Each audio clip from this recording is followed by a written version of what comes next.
now recording, so you can start whenever you want. Good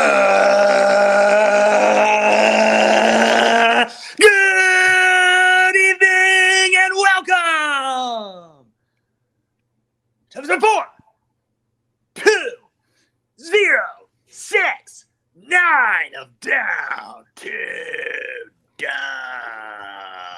Night Edition. I am Luke, joined this evening by Jay. It's Jay. And Alex. Thanks, Luke, for that intro. Sure. We're also going to be joined by Taylor pretty soon. He's going to be coming on. This is a big moment. 1492 is the number podcast. Is We're it almost really? to 1500. It was 1492? Yeah. So this is the Columbus podcast? So the Columbus podcast. And we missed it because Luke had to do his 42069 joke? Hey, man. Do you guys like 1492, the restaurant? I think they closed it. What? I think it's closed. No. I was there like a month ago. It's open. cavernous. So there's also one up on Nichols Hills. That's the one I think that closed. Cavernous. It's really? so I don't know. Maybe not. so So- big. Anyways, back on track. No, they're both apparently there. They're both open. Try the Cubano steak. That's what I get every time. It's delicious. Tonight, we don't have Andrew here. This is probably the first podcast without Andrew, with all of us, ever. Because the last time we did this, Andrew was there. He was just sick on the couch, and we couldn't see him, but he could see us. So this is a big deal because he's not here. He can't edit us. We can say whatever we want. We can cross any boundary. We can cross any line. And Andrew can't do a damn thing about it, okay? Yeah. Until I send him the files and he can edit it before he uploads it. But until then, he's got nothing on us, boys. We can say whatever we want. So very exciting. And this isn't going to be a typical Down to Dunk pod. We're not interested in... This What? ain't your daddy's Down to Dunk. That's right. This isn't your daddy's dunk. Your daddy's dunk. When the cat's away, The mice playing. Yeah, those mice playing. the mice are playing. We're not going to talk about Summer League that much. You know that there's been plenty of podcasts about that. I'm sure everyone's really dialed in this year. I think this might be the least dialed in I've been in to Summer League since I can remember. Because even the Giddy year, when he got hurt and it kind of went off the cliff, I was dialed in that first game. I was hyped. I was excited because we had And he dunked like first possession, dunked the ball, and then didn't play the rest of Summer League. And then got hurt. Yeah. So this year hasn't been as fun. I think they're playing right now, or they just finished a game as we speak, but none of like the main guys are playing. Getting a lot of Bayheim. I tried to watch. on my I tried to watch game 2 when they scored 27 points in the first half. Yes. And I was like, yeah, I don't. This. I think I'm good. Yeah, AJ Mitchell And, seems fun. So in honor of that, though, before we do move on, to kind of reiterate how meaningless Summer League is, talking about it, thinking about it, listening to podcasts about it, I thought it'd be fun to. I didn't tell you guys about this. Off the top of your heads, let's try to come up with the top 5 Thunder Summer League moments of all time. I want to see if you can even come up with one. Can you come up with one Summer League memory? What do you got? Man, that time Giddy dunked on his first play. Okay, well, we just talked. Okay, I'm putting it on the board. There's one. Well, the Salt Lake one from last year. Okay, that is the only one. And then J-Dub was crazy as well. That first Salt Lake game with Chet was it's recency bias because it's the most recent thing. But I do think, even if people could remind me of things that happened in the past, I still think that game might be the peak of Thunder Summer League history because we had waited a full year, hadn't gotten to see him play at all. And this is our first chance to see him. And he's like everything we could have dreamed of and more. I remember there were the few when, because they used to do them in Orlando and it was like in a gym that didn't even have stands. They just had like a few media on one side and then the team on the they other had side. the high school gym walls. Yeah. Where it was like right behind the basket. Yeah. And I remember trying to watch, this would have been 12, 13, maybe. And I was trying to watch it. Like there was a year where Jeremy Lamb played like one more year than he probably should have. And so I was watching it, trying really hard to be like, this is the summer league where Lamb should score 35 a game and shoot super efficient. And he was mediocre at best in the entire summer league. Because I'm like, the thing you have to remember is like going back, when have you looked for a Thunder rookie to be impactful the year after they've been drafted? Like it's been few and far between over the course of the last 15 years. You know, I remember like pictures of the Russ rookie year and the Harden rookie year. I went back and I found the most incredible Thunder Summer League team ever. So this was 2009, 2010. Second year Westbrook played all the games. Second year Ibaka, rookie James Harden, second year Kyle Weaver, and DJ White. Sean Livingston coming back was on that Summer League team. And you had rookie Byron, don't call me BJ Mullins. All those guys on one Summer League team. And did you see a picture of it? There was one year where and actually I think this was before they even became a team. What would that be? But they all had black jerseys. Maybe it was just a practice. That's what I keep thinking of. But anyway, I remember when they first moved to OKC, their Summer League jerseys, because they didn't have the name yet, it was just like said Oklahoma City in the black. Oklahoma City, yeah. Yeah, we're like, can that please be what we go with? Like that looked great compared to where we've been. How amazing is it though that Russ in his career played 9 Summer League games across 2 seasons? That just seems unbelievable. I mean, like nowadays, Scoot Henderson is not playing Summer League in his second year. Meanwhile, Russ was going out there in Orlando, dropping 22 points a game, almost 8 assists, shooting 52% from the field, 14% from 3, just dominating. Whoa, 14. Yeah, 14%. That's why. Okay, so that's all the Summer League talk we're gonna do.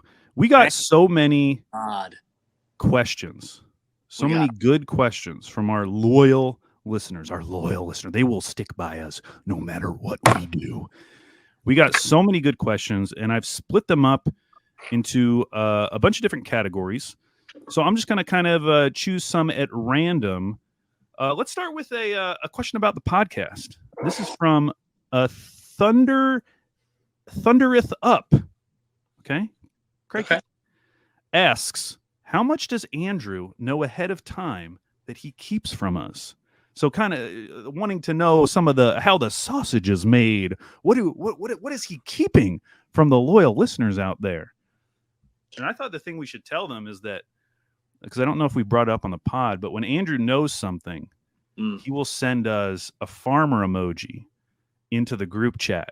And this started, I was remembering, back when Billy Donovan left, they were doing the coaching search, and Andrew knew who they were going to hire and sent us the farmer emoji. And I was convinced at that time that it meant Mike D'Antoni, because the farmer looks a lot like Mike D'Antoni. So I was convinced that was what it was. I don't know why he chose the farmer, but ever since then, he has sent us the farmer. And whenever we see that, we know like something's about to go down. He has heard something. Sometimes we can get it out of him beforehand. Sometimes he just refuses to tell us. But he definitely does hear things. I think he's got his ear to the ground. He's in the in the grapevine hearing things.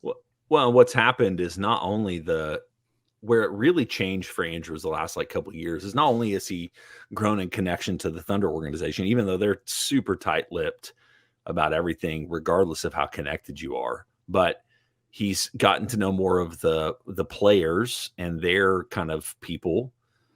And then he's also, because of his connections with the media world, I mean, he Saturday Slam and Jam in a large part, he knows everybody that covers every team.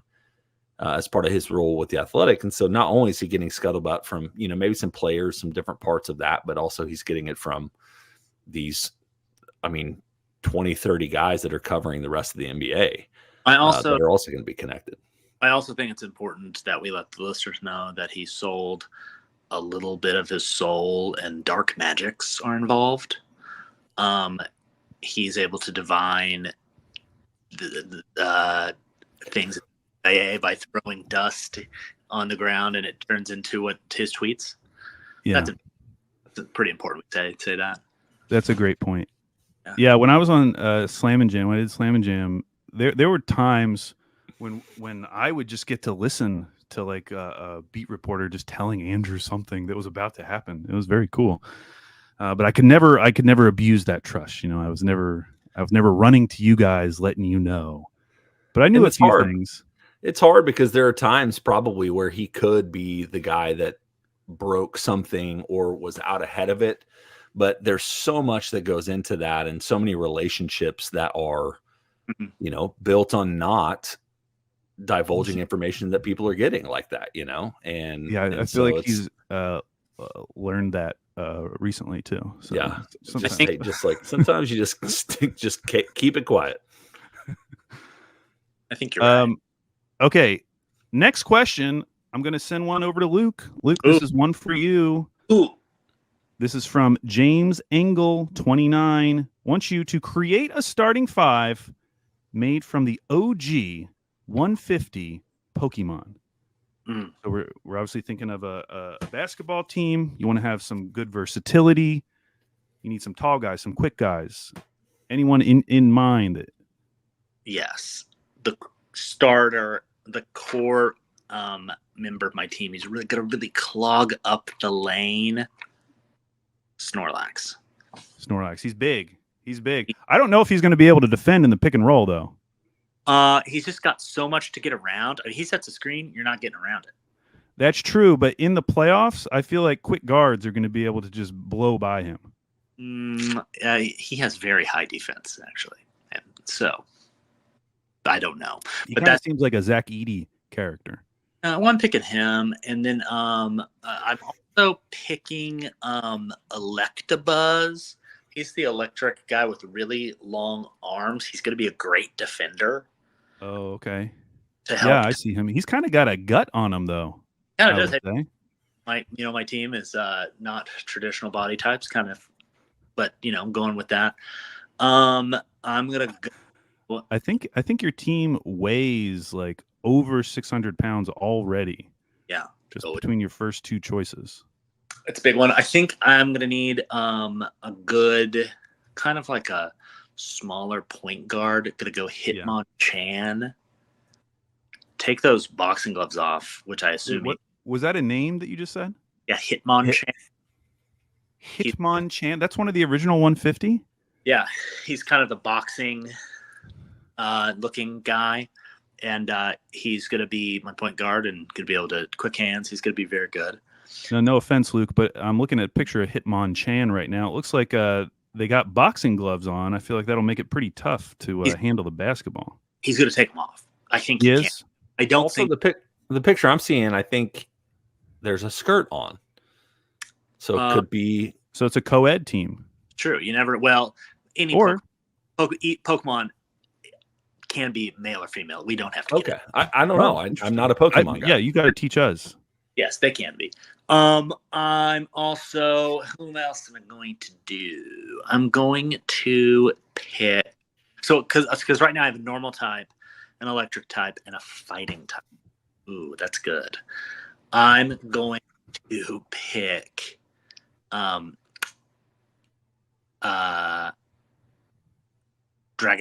as well. Big, surprisingly fast, can fly, and that's going to be also very good. Also big, also got a gut. Clogging up the paint. It's going to be really hard to drive against the team. And then the other that I will pick is going to be. So that was a dragon. I'm going to pick. You don't have to tell us the type. We don't care about the type. important that I have type diversity so that I'm not, because if they can exploit my team if we have an exploitable weakness. Who? Type whoever I'm playing against. So the other, I'm gonna go Mr. Mime. Mr. Mime. He's gonna be a psychic type. He's long, lanky, also good Oh defender. my god, this guy. Yeah, Mr. Mime. I'm looking at him right now. He's wearing clown shoes, Luke. Well, they're big shoes. He's tall. Honestly, they look like bowling shoes, and you put those on a basketball court, he's going to be slipping and sliding. They're Mime shoes, whatever. But that's what I'm picking. And then you have to pick a trainer as your coach. You don't actually have to, but yeah. I don't know. I'm gonna go Lieutenant Surge from the original game. Who? Lieutenant Surge. He has Surge. Oh, now that sounds good. He has a military background. He's gonna run a type ship. Well, thank you. One listener is happy. So next question. Why don't we do a basketball question? Okay. This is from JD Brown, JD_Brown 9. Because I'm addicted to lottery picks, what's the ceiling and floor for the Clippers this season? Are we throwing a 2025 draft lottery party in the middle of the playoffs? Now that right there. How about what if we got to do a playoff watch party on the same night that they have the draft lottery and we care about both of them? Wow. I mean, that's the dream. Okay, so I think it's pretty real. I think it could be real. So to answer this, I want to go through Yeah. Go ahead. the Western Conference. I'm going to name a team. If you think that there's a 0% chance that the Clippers are going to finish better than them, I want you to say no. Okay. And if there's even a little bit of a chance that the Clippers could finish better than them, I want you to say yes. Okay. So here we go. OKC. No. 0. Denver. No. 0. Minnesota. 0. Mavericks. 0. Okay, so that's 4. So we're already at 5, or the 5th seed. For my next one, let's go Grizzlies. Slight chance. Slight chance, yeah. But closer to 0. Okay. What about the Suns? 0. 0. Really? Okay. So you're more confident in the Suns than the Grizz. I'm just really the Grizzlies are the hard one because I just don't. Who knows? Like Jaw's health, off the court issues.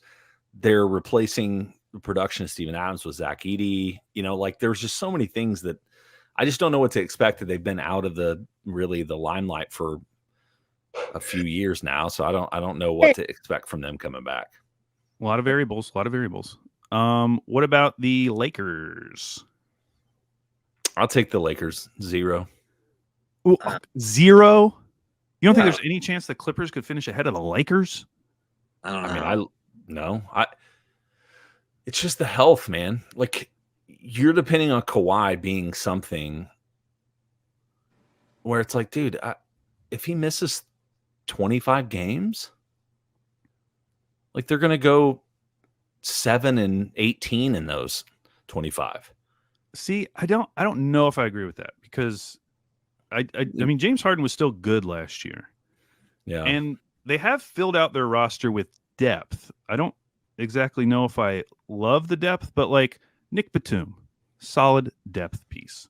They got Derek Jones Jr., solid depth piece. They still have Norman Powell. They still have Zubats. They still have Terrence Mann. I think they can be fine. Yeah. And the difference between them having like a good season versus a bad season is going to come down to Kawhi. But even without Kawhi, like I don't think that is a 30-win team. Like I maybe I should have done it the other way. Whereas like I don't see any way they finish worse than the Blazers. Okay. No. If Jazz, the Jazz, yeah. So like, but after that, like then you get to the Spurs and it's like, yeah, they'll probably finish better than the Spurs, but you always have to But allow maybe for the possibility that something could happen. Yeah, So I think that Chris Paul, Harrison Barnes. Come on, man. That is a middle of the road team. We'll see. So I would say that is like the best it could be, whereas they finish as the third worst team in the West. Like if everything goes absolutely perfect, they'll finish as the third worst team in the West. Meanwhile, if everything goes awful for OKC, I think somewhere like the best they could probably finish would be like the 6th seed, maybe. That feels like semi-realistic. So I think the pick could be anywhere from like, damn, Jason. yeah, Jay is like just downing this water right now, just gug-a-lugging it. Wow, you thirsty? I was not anymore. I feel good. So I would say anywhere from like the worst it could be, I'm going to say like pick 18 to 20. And then the best it could be is maybe we get like a 25% chance of it jumping into the top 4. I don't know what spot that would be. I can look it up right now. But that kind of feels like the range. I feel like it's a pretty big range. Yeah. You're right. Like I probably am underselling the fact that they still have like legitimate basketball players that are on the roster. Like Dwight Powell getting more touches. He was so efficient from the 3-point line last year. Like Norman Powell. Who did I say? Yeah, Dwight Powell. No, definitely not the same guy. Although I saw someone, they asked a trivia question on Twitter about like players who have been with one team the longest, and like outside of some of the obvious names like Steph, like Dwight Powell was in the top 5. Yeah, he's been with the Mavs forever. He played with Dirk. Like he was on those teams. Yeah. Yeah, it's like I remember playing against him. So you think it's fair to say that if you were saying the over under, setting it at like the J-Dub pick, which I think was pick 12, that would be reasonable. And that's maybe a little bit lower, like pick 10. That's what I'm thinking though. So what happened the season that the Clippers gave the Thunder the 12th pick? Like what was in that season? Was it everybody was hurt? Was it just Kawhi? I mean, I know it was pre-Harden. Yeah. I'm trying to figure out what happened that the year they brought Russ in. So they went 42-40. They finished 8th, and then remember they lost 2 consecutive play-in games. It was amazing. Yeah. Great time. Paul George only played 31 games that season. And our good friend, where is he? Why do I not even see him on here? Was Reggie on that team? Yeah, Reggie played 75 games that season. Eric Bledsoe was on that team. Way different. Wow. That was the year they traded for Norman Powell. Why is Kawhi not? Oh, that was the year Kawhi missed the entire season. That's why I don't see him. Oh, yeah, that was after he tore his ACL in the previous playoffs. The Suns series. I mean, that's pretty crazy. They get 31 games combined out of PG and Kawhi, and they still ended up as the 8th seed. Now, that was a different team. That was a younger Batum. They had Eric Bledsoe, who played some games for them. Yeah, but Harden was on that team. We've seen Harden if you surround him with, and I know he's getting older, but I think he drags your team to 38 to 40 wins. Hey, you know who else was on that team? 23 years old. Isaiah Hartenstein? That's right. Okay, so I think we answered that one. Next question. We're still waiting for Taylor's appearance. He's up late with his child. It's their birthday. Celebrating their birthday. What's up? Celebrating the birthday. Celebrating the birthday. Let me see. Okay. Some of these I just want to wait for Taylor because I think it's really important. Okay, another basketball one. We've done this like kind of every summer, but I think it's a good question to kind of reset every summer. So who on this roster is being protected in an expansion draft, which we assume is coming at some point? I think the obvious names off the top, we got Shea, we got J-Dub, we got Chad. Next up, and you know, as recently as last year, we probably would have said Giddey last summer. So you would probably. changed. What's up? A lot has changed since then. A lot has changed. I think you probably protect the two guys they got this summer. So Hartenstein and Caruso. And then that gets you to 5. Then you can still protect 3 more. I say Case and Wallace. Do you protect Dort, or is this where you slander him? Well, here's the deal. We have 2 spots left, and we've got Topich, Dort, you got Joe, Isaiah you Joe, got Wiggs. Topich, and Wiggins. I would say those 4, we got to protect 2 of them. And I think all of them would be taken by another team. I'm protecting Dort. Oh, joining the pod, it's Taylor. What's up? Taylor, real quick, no context. What's up? 4 players. You can only keep 2 of them. The other 2 you have to punt to the moon. Okay. Topich, Dort, Wiggs, Joe. And this is not for immediate. We're talking 5-year view. Dort, Topich, Wiggs, Joe. Keeping 2, punting 2 to the moon. I'm keeping Dort. I'm keeping Joe. I'm punting Wiggs and Topich. Wow. I think I'd go Joe and Topich. Really? Oh, here's my thing with Topich. I'm choosing a guy who hasn't shown anything in the league over a guy who's shown something in the league. I'm just never going to do it. But just like the value of having a rookie on a rookie scale deal who could potentially help you in the future. Meanwhile, I didn't know we were being accountants about this. Meanwhile, Dort, like on a solid contract, but you're eventually going to have to repay him. And you brought in Caruso. So like you have a defensive replacement for perimeter defense. I don't think they have a replacement for Isaiah Joe. Like no one on this team still has the shooting gravity of Isaiah Joe. He has a skill that no one else on the team has. So I think you have to keep him. And I understand not protecting Wiggins. So I do think it comes down to Dort or Topich. Also, this is hard because you're just assuming the rest of the team is the same around these guys. Well, yes, we do this every summer. You missed the setup. Just to get a feel of where we are. I apologize. My oldest turned 4 today, and she was absolutely bouncing off the walls. Sugar. Did you give her a lot of sugar?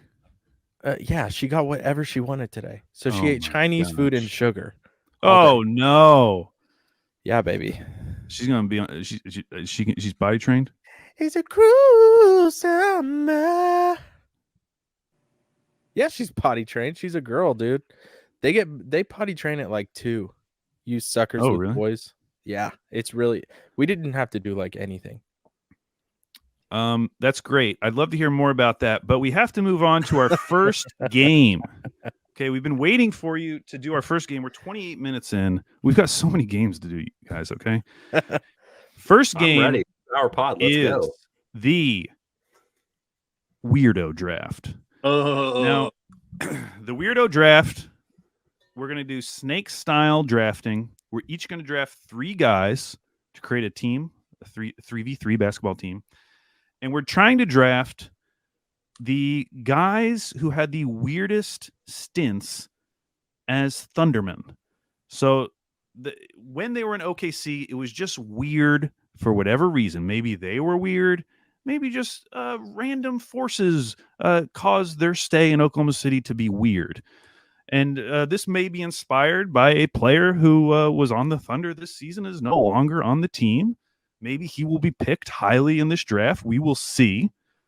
So I'm going to decide the order for this because I don't want to spend any more time before we get to it. So I'm going to let Taylor, the newcomer, get the number 1 overall pick. Then I will go Jay, then Luke, and then I will be on the turn at the 4th pick. How I do have a question, Alex. Yeah. Is this like a 3v3 tournament? Like in actual basketball, or is it just weirdest 3 guys? Yeah, like they're definitely a team of 3, and it is 3v3, but they're not really playing basketball. It's more like weirdness. Okay, They're well, trying to out weird the other team. I know who my number 1 pick is. Let's hear it. Lazar Hayward. What? I don't know if you remember this. He said he saw ghosts and talked about it openly. He went to see a medium, and he said ever since he saw this medium, he could speak with the dead. And that is why he's your number 1 pick. Pretty weird. I'm going to tell you up front, he wasn't even on my big board. That's fine. I'd love to hear what weird means to you. Honestly, this is like in the value category. Lazar Hayward being the first pick in the Weirdo Draft. This is like Anthony Bennett level pick right here. Oh my god, I'm gonna find quotes. Go ahead, go to the next Bill one. Simmons is saying, "Whoa!" right now. Whoa, dark horse house. All right, Jay. There's some big names on the board. At the number 2 pick of Weirdo Draft, I'm taking Robert Swift. Whoa! On that's who. That's the number. That's you want. That's it. Man, I mean, he's a very interesting guy. He was a lottery pick once upon a time. I would have loved to Robert Swift, a player like that, to come up in 2024. Because I just think that would be so much fun to have a player like Robert Swift. Now, obviously, his life got a really not as fun after basketball. It actually became very depressing. But as a basketball player, he was fun to have around because he was so strange, and he did play in OKC. I don't remember him ever playing basketball. I remember talking about him a lot, but I don't remember a single thing he ever did. Let me see. Yes, he played 26 games for OKC in their inaugural season. Yeah. Did not take any threes, if you were wondering. Okay, Luke, who would you like for your first pick in the Weirdo Draft?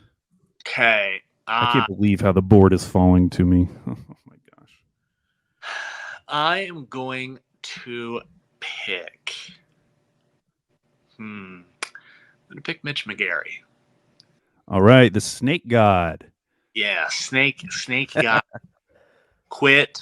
I think, if I'm correct, quit playing basketball to focus on his professional bowling career. Isn't that correct? Yeah, I'm not sure that's exactly why he quit, but yeah. That's quit.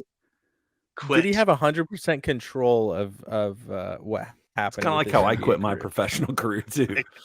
He his advice to people after college like drug stuff was don't get caught, which he said, like, which I think is hilarious. Just a good guy. I like him, and he's my number 1 team. Ball of energy, and I do remember him playing basketball.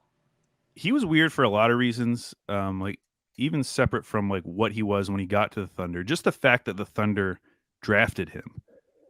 Because he did have that baggage coming out of college, and he had that, significant back injury. I get why they took him, because like by the time he fell to, I think it was pick 21, and that was part of the Harden trade, right? That pick. It was like, why not? Because the year prior, before his back injury, I remember him getting mocked in the lottery and in a lot of the mock drafts when they thought he might come out.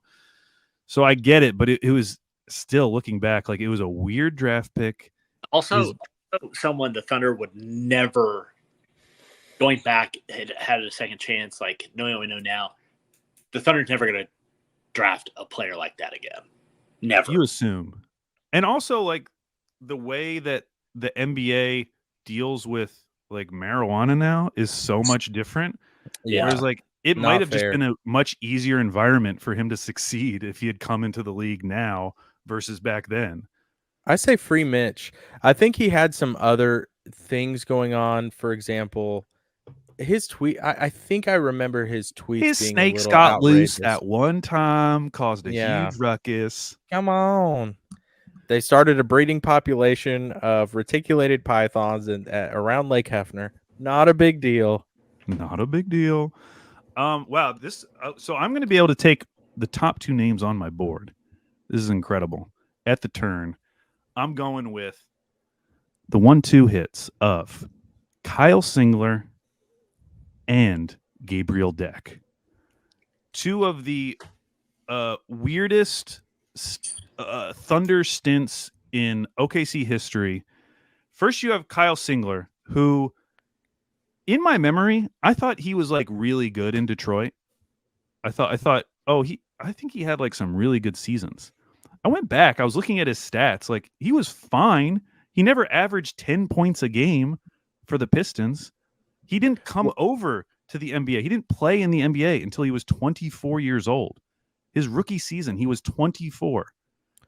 And then he comes to OKC like midway. You know, it was in that big, you know, deadline where they did like the Cantor trade and everything. They sent Reggie out. Kyle Singler comes in. We're excited because it's like, okay, a shooter makes sense. Looking back, he didn't do anything else. Like, nothing else. He did not get to the line. Like, he didn't get to the rim. He really didn't do that much other than shoot threes. And he was fine in those games when he first came over. They give him that 5-year deal. And then since that 5-year deal, like when it was signed, how many games do you think he played for OKC while on that contract? What would you guess? That he actually played. Yeah. And including playoffs. How many years was the contract? How many years was he here?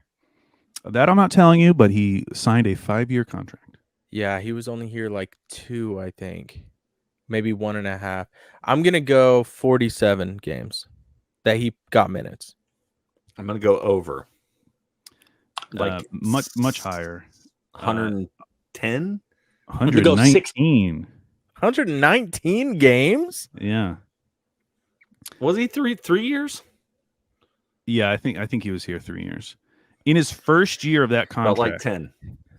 Through his first 23 games, his shooting splits. So this is the first year of that contract. Like, he signs that contract. We're excited. He starts the season. First 23 games, shooting splits. 25, 19, 50. And this is kind of what built your the whole Al Baby Cakes brand, wasn't it? Was that era? Yeah, I did. I did make a Reddit post about what I call the Singler zone, which is when your shooting splits don't add up to 100, which is extremely hard to do. Now, by the end of the season, he had escaped the Singler zone. Yeah, he was just such a weird, and we didn't even mention the fact that like his like off-court persona was very strange as well. Obviously the float tank thing. He had the interaction with Andrew, which became part of deep down to dunk lore. How do you justify your play? By all accounts, his hair was wild. His hair was wild. But he always had like the high shave and then just like slicked over. Super pale. No offense. Pale. I mean, there's a lot of other people really pale. No one else's cupping bruises showed more than Singler's. Those things were like stars, bright stars in the night sky, but opposite. But for me, like his stint with the Thunder was so weird that I don't even have like animus towards him. Like, I think he came back for Legacy Night, and I was like, oh, it's great. I'm so excited that Kyle Singler is here. I think he's still. Yeah, I know. That's like, it's just so weird. Everything about him is very weird. This is the second time we mentioned this. Is somebody else? Maybe it's just your thing, Luke. Is that he still lives in the city? No, I don't know where I heard that, and I don't know if it's true, but I've heard that. I've heard it repeated enough that I do believe it. Now, my other pick, Gabriel Deck, who was signed to a multi-year deal when they were just terrible, that helped them get to the salary floor. They signed him. He wasn't able to play. This is number one, maybe. Like, this is such a weird. It was very such strange. A weird time. He only plays 10 games in that first season because it's COVID, and so he has to do like a 2-week isolation period. Like, it takes him 3 weeks just to get on the team. Then there's only 10 games left, and you know, this is a guy who was like very like well decorated. You know, coming in playing for Real Madrid. You know, he had won some championships. He had some individual accomplishments. He had a cool nickname, El Tortuga. He had a lot of fans on Twitter. And just like from the jump, it did El not Tortuga really... Muse. There would definitely be an El Tortuga Muse in 2024 if we had brought him over. And it would be so annoying, and they wouldn't even be tweeting about him. They'd be They'd tweeting about the politics. election. Yeah. Anyways, do you guys remember, what would you guess his career high was? Points. He played 17 total games for the Thunder. I bet his high was... Yeah, that's all. He played 10 in that season, then he started off the next season, played 7, and then he was gone. Let's say high 9 points. Okay. I think it was like 13 or something. All right. Yeah, I was thinking I'll go over. I'll go 14. Fellas, it was 18. Oh, Good for points him. El Tortuga. Good for him. But yeah, just a super weird situation. I still don't really know what's going on. By the way, he's back playing with Real Madrid, currently shooting a career high in 3-point attempts per game and 3-point percentage. In league play, he shot over 40% this season. So he's still good. Where's he? What country is he from? Argentina? Yeah, he was Argentinian. Is he playing for their? Are they? Oh, in the that's a good Olympics? question. I'll look it up. Y'all keep going. It's Taylor's turn. All right, so Luke, it's back to you. Oh, snake Draft. Yeah. Let me think. I think I'm going to pick Alex Abrinish. Ooh, Okay. Alex Abrinish. So you got Mitch McGarry and Alex, two guys who did they play together? Maybe they didn't. I don't think they ever did. But like, I feel like they did. Going through the rosters and I saw he's about to dunk. Gave us a great drop. Yeah, wow. Yeah, he did. And then when I was going, just like until I was looking at the rosters to get ready for this, I had completely forgotten about him. Like he and at the time I remember thinking like, oh, this is going to be the season that he's going to break out and be so good. And never really did. There's a picture of someone I think sent that I saw of him just blasting cigs outside of That's like tight. apartment or something, which I appreciate. That's just being Spanish, dude. I think so, but I appreciate it. So that's my pick. I think he's unique in that there are a lot of guys who feel like what ifs in Thunder history, just like these random role players that, whether it's like Jeremy Lamb or Perry Jones, guys who just never panned out. But Alex Abrinish, for whatever reason, it's probably just because he's a little cutie.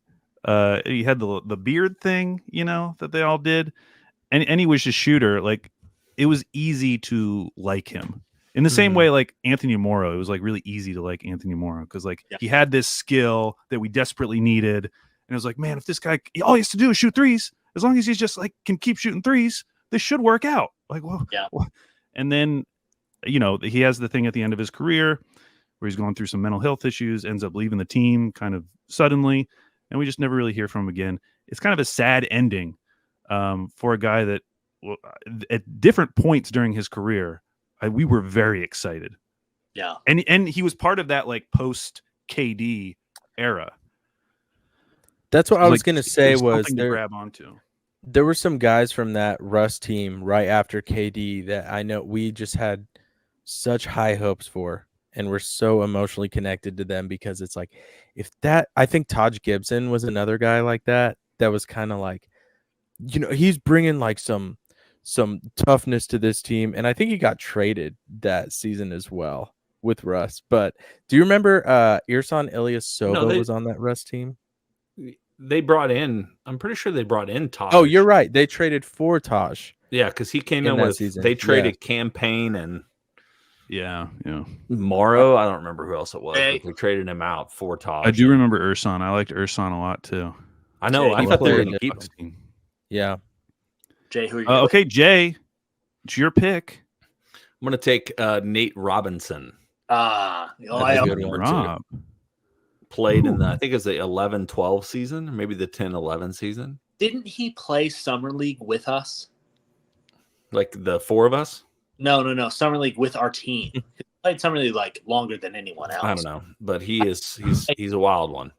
Wait He a second. recently also, It was Do you 10, know 11. how many games he played for OKC? I don't know, was it 4? No, he was there. It was exactly 4 in the regular season, and he played 3 playoff games. So That's played wild. 7 games total. That's wild. Scott Brooks, baby. Such a weird one, man. 4 regular season games. Dress him in the playoffs. Okay, Taylor, it's back to you. Your first pick, Lazar Hayward. Yeah. Do you want to go with a theme here? It's right there for you if you want to do it. I've actually touched into another piece of my life with some spiritual stuff. I've been going to see some mediums. I've seen 2. They've both been the same thing. I've actually been able to see a spirit when I've been in one of the meetings. He talked to his friends. He asked them questions, the spirits, but he couldn't really connect with them yet. Royce Young did a whole article on this for CBS in 2013. This is like my when, second pick. David Griffin came out after the Anthony Bennett pick and was like talking about how good his workout was at UNLV or whatever. What other Second NBA player do you know? For my second pick, I'm picking Perry Jones III. PJ3. Okay. PJ3, weird player. We had a lot of high hopes for PJ3. He had some issues basically right off the bat, and then in the season, what do we call that season? The season Plagues of of Egypt. Schmaug? Plagues of Egypt, or the season of Schmaug. Okay, this is the first time I'm hearing about the season of Schmaug, but I wish we had called it the season of Schmaug because I would have Yeah. loved to say that over and over again that season. It was the season of Schmaug. The And desolation Perry- of Schmaug. Schmaug. And Perry Jones had a 30-point game in that season, and we were like, Was it against the Clippers like early on too, right after Russ got hurt? he was just going off. I mean, they were like, And then he got hurt and never played again. Yep. And then he was just always on the bench next to Jeremy Lamb. Like when I think of PJ3, I think of 2 things. I think of him falling asleep on the bench with Jeremy Lamb, like essentially laying their heads on each other and just falling asleep during games. And then the second thing I think of is when he tried to rip people off on Twitter selling PS5s. Yeah, he almost got me. Was he hacked, Yeah. though? Yeah, he was hacked. Sure. He was hacked. Yeah. I was about to send him like $600. Honestly, it would have been a good story. Yeah. Literally, I was like, I don't trust this, and I didn't do it, but I was about to. Okay, well, you also get to choose another person. This is your final pick, Taylor. Oh, yeah. Your weirdo team. Jeremy Lamb. I got to go. The 1-2 punch. Perry Jones. You got to III keep and them Jeremy together. Lamb. You got to keep them together. Their weirdness multiplies. It does, and they were drawn to each other. Their energies connected, and it made them both better. Also, Jeremy Lamb was like legitimately good some games. You're like, dude, if you could just not be who you are and be serious about your life, you could seriously be good for this team. He had some really good games. He had some drops on the podcast because he was super weird. Like just weird personality. I wish that because Andrew lost the driving drop. Yeah, and no one can find that now, and it was so good. It was great. So the Low Eyelid Brothers. Have no idea. What did he say? Where something to that effect, yeah. And then there was one with a stick. What was he talking about? He was like, I found a stick. This is a weird stick. Something like that. Anyway, weird guy, always falling asleep. When he got called in the bench, Brooks had to shake him awake. And then he just come in and fire from deep and had some good games, had some really long arms, weird alien looking mother. And that's my third pick, and that rounds out my 3. And he's one of the rare guys that we've talked about so far who actually did become like an NBA player, like had a nice career with the Pacers and the Hornets. Yep. Out of the league now, but like of all the guys we've mentioned so far, probably had the best career. He had 10 seasons in the league. That's 10. So wild. Yeah. Okay, Jay, your final pick. You've got Robert Swift and Nate Robb. He was the crown of the Harden trade. For my third and final pick, I'm gonna take. There's a lot of good options here, guys, and I'm gonna take Hashim Tabit. That's a for great my one. third pick. That's good. Great pick. That's good. Respect. I remember when he fouled out, and because he got kicked out of the game. That he fouled Harden's first game back or something like that. Yeah. Yep, it was. He'll always be a Thunder legend just for that. Got brought back into that same game and got overturned, and he got to come back. And I was there. It was great. He's a good pick too, because like the beginning of his career is weird too, because there was all those rumors about the Thunder wanting him, and luckily he did not drop. Who knows what would have happened if he would have been available at 3. But the fact that they went out and got him later makes you think that those rumors might have been true. Yeah. Which is so scary, because he's one of those guys where it's like he felt like a bust from the jump. Like in that pre-draft process, just like watching him being like, there's no way this works. There's no way this works. But they were apparently into him. I think I remember early in Down to Dunk seasons, we would read his tweets and we would yell them because he only tweeted in all caps. Yeah. Hashim the Dream. Yeah. Hashim the Dream, baby. Okay, Luke, your final pick. I'm going to go with Victor Oladipo. Victor Oladipo. Interesting. Was in that same kind of post Durant time period, wasn't he? Was he on the Durant team? No, he wasn't on the Durant team. The summer Durant left. It was like the Russ MVP season. He was like, and I think we wanted to be like find like solace in players that weren't really that good because we wanted, to still be good. But he was trying to start like also maybe a R&B like singing career. He was eventually on the Arby's singing career. An R&B. Arby's, yeah. He was loved Arby's. We got the meat. He was on the Masked Singer eventually, not when he was with the Thunder, but he was on the Masked Singer. I don't know what thing he was on there, but weird. Like I don't remember. I remember liking him a lot when he played for us, but he's been gone for a long time. By the way, did you guys know that Pusha T is who wrote "We Got the Meats" or "We Have the Meats"? That is so awesome. And did you know that he also wrote the McDonald's jingle, "I'm Loving It"? Oh, you're saying no? No way. "I'm Loving It" was written by Justin Timberlake. No. Yes, it was. With Pusha T.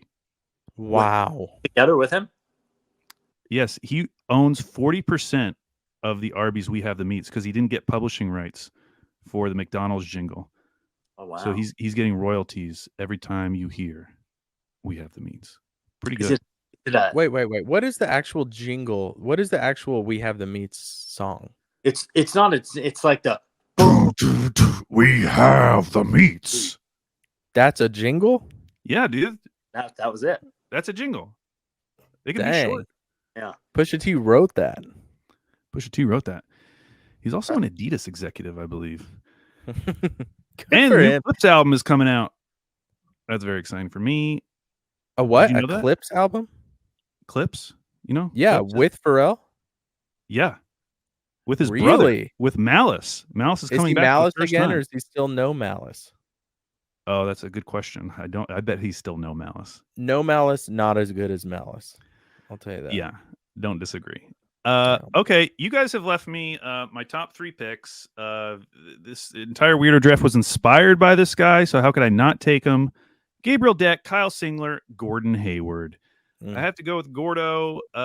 It's very funny that he is not on a team. He apparently just wanted to hang out in Charlotte for the rest of his career.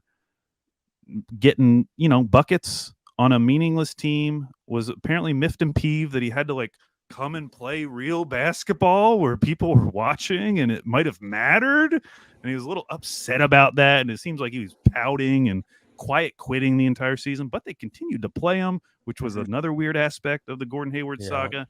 And then he was, I would say, vocal in the exit interviews about how he felt about everything. His wife was posting on Instagram, just a very weird scenario. and I think he's deserving. So my final team: Gabriel Deck, Kyle Singler, Gordon Hayward. Oh my gosh, I'm gonna destroy you guys. Luke, Mitch McGarry, Alex Abrinas, Victor Oladipo. Questionable. What? Jay, yeah, he picked Victor Oladipo. Weird. Jay picked Robert Swift, Nate Robb, and Hasheem Thabit, and Taylor picked Lazar Hayward with his first pick, Perry Jones III, and Jeremy Lamb. Now, some names that weren't chosen. No one picked Poku, which I think would have been a good choice. Moses Brown had a really weird, not really his fault, but just like we were just so desperately starved for stats, and he was giving them to us every night that we probably got way too excited. Samaj, I think, is a very good one. Josh Hustis. But that's the end of the Weirdo Draft. So we're gonna go back. I have another. I have an honorable mention. Yeah. I think Carmelo Anthony's career with the OKC Thunder was super weird too. The whole thing around it, like a superstar. He comes in. He was like the first guy that was really outward about, hey, I'm going to be a starter. You know, hey, P, they said I'm going to come off the bench. We were not used to that kind of personality here. Even Russ's personality is different than that, you know, and wasn't very good. Bench. That was fun. It was wonderful. And then like a good one, Taylor. Wasn't very better good than Lazar Hayward. I don't think so. Carmelo Anthony did not say that he sees spirits. There was also one of the things I noticed as I was doing some research for this is the amount of players that played either their final NBA season or second to last NBA season with the Thunder that we were like, Ronnie Brewer, like, oh, he's going to come in and he can do some things.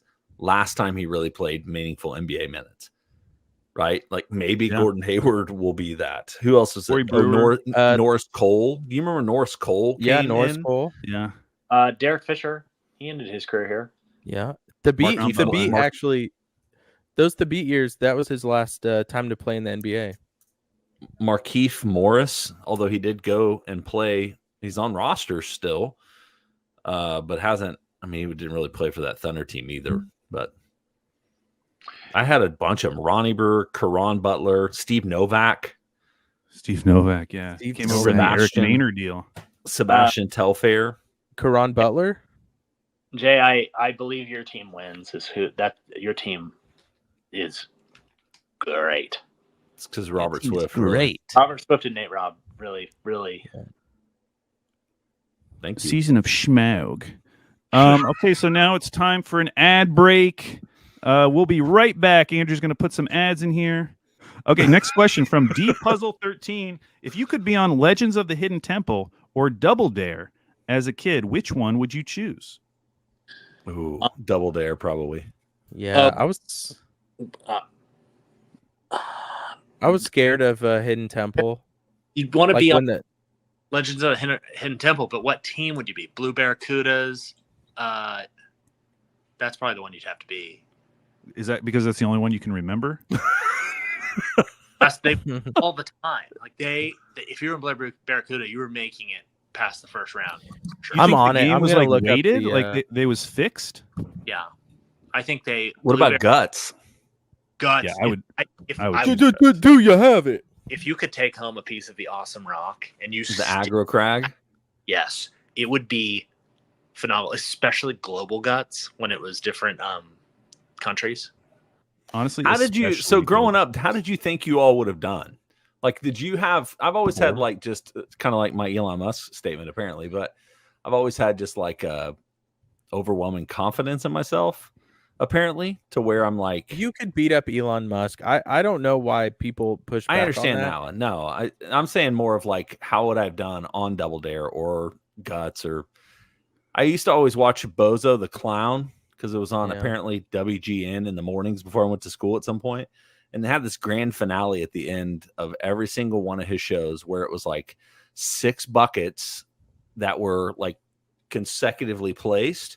Oh, yeah. And you would throw a ping pong ball, and if you get to each one, you get a better prize all the way to the end. The grand prize is, I don't know, the biggest prize. I don't know. And I always just like, these guys are awful. Like, I could do this without even thinking. I mean, I have no idea. I probably would choke. I probably would choke on Double Dare. I'd probably choke on Legends of the Hidden Temple. The video game one. What was that called? Yeah, what was that? Nick Arcade? Nick Arcade. Rule on Nick Arcade. Yeah, people think it's easy, but once you get on the big stage, Well, I things think can change pretty You know, quick. they put you in the video game, but you're just playing on a green screen. Yeah. I think it was so much harder because kids were terrible at it. I remember, but they'd have to play play 15 seconds of Sonic the Hedgehog and run across the screen. It's like, you did it. It was such a weird show. I have a next question. correction. I have a correction real quick before we move on. I looked up Legends of the Hidden Temple record. The Orange Iguanas had the highest win ratio at 67.6%. Oh my gosh. Listen, second was Silver Snakes. Third was Blue Barracudas. Okay, fine. Look, you Comparison. fool. Damn. Oh my God. That's so embarrassing. But are you saying That's bad, dude. Andrew, edit that out. You're saying that the first team that you said, the Orange Iguanas, won 60% of the time? They won, of their 37 appearances, they won 25 times. Can you imagine if in today's world, if you had that same show and you could bet, with some of our great betting sponsors out there on the app? That MGM. Orange Iguana. Oh, we're doing a special down to dunk parlay on Legends of the Hidden Temple tonight. We're getting you plus 400 odds. Okay, next question. This is a very interesting question. Also from D-Puzzle 13. You each have to switch jobs with someone else on the pod. Which DTD person are you switching jobs with? And Luke. Okay. So Taylor's just in it for the money. Let's just be upfront about that. Doesn't care about anything else. Saving lives. Right. I was thinking more people would say Andrew. Yeah, that's what I would say. No.